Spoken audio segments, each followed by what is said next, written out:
মহাকাশে এক নতুন যুদ্ধ শুরু হয়েছে, আর এই যুদ্ধের মূল লক্ষ্য হলো চাঁদ।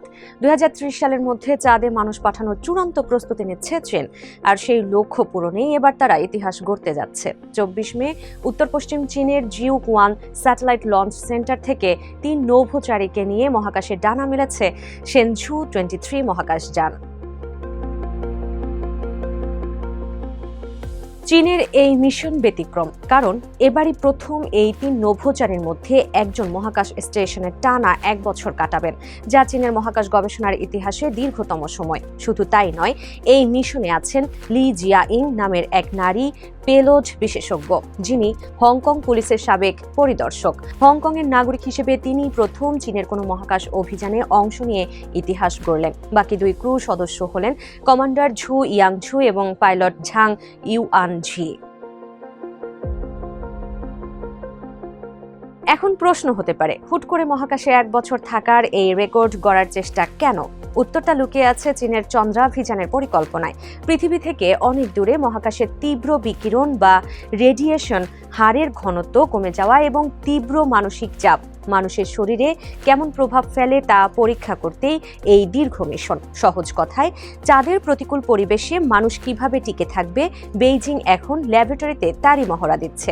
এমনকি চীনারা মহাকাশে পৃথিবীর প্রথম মানুষের কৃত্রিম ভ্রূণ পরীক্ষা চালাচ্ছে। মহাকাশে মানুষের দীর্ঘমেয়াদী বসবাস ও বংশবৃদ্ধির সম্ভাবনা কতটা, সেটাই খুঁজে দেখছেন চীনা বিজ্ঞানীরা। চীন যখন 2030 সালের ডেডলাইন নিয়ে এগোচ্ছে, তখন বসে নেই মার্কিন মহাকাশ সংস্থা নাসাও। তারা আরও 2 বছর এগিয়ে, অর্থাৎ 2028 সালের মধ্যেই চাঁদে মানুষ নামানোর লক্ষ্য ঠিক করেছে। যুক্তরাষ্ট্রের লক্ষ্য কেবল চাঁদে পা রাখা নয়, সেখানে দীর্ঘমেয়াদী উপস্থিতি নিশ্চিত করে পরবর্তীতে মঙ্গল গ্রহে যাওয়ার রাস্তা তৈরি করা। ইতোমধ্যেই নাসার আর্টেমিস 2 মিশনের 4 নভোচারী চাঁদের চারপাশে ঘুরে এসেছেন।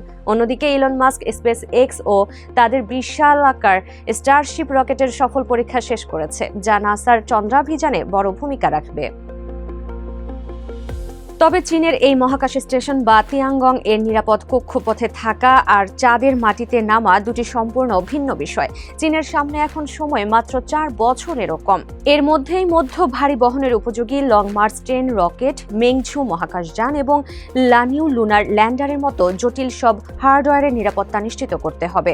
রোবট পাঠিয়ে চাঁদের অন্ধকার অংশ থেকে মাটি সংগ্রহ করে চীন ইতোমধ্যে নিজেদের সক্ষমতা দেখিয়েছে। এবার লক্ষ্য আরও বড়। 2030 সালে মানুষবাহী চন্দ্রাভিযান সফল হলে 2035 সালের মধ্যে রাশিয়ার সাথে যৌথভাবে চাঁদে একটি স্থায়ী ঘাঁটি বানাতে চায় চীন।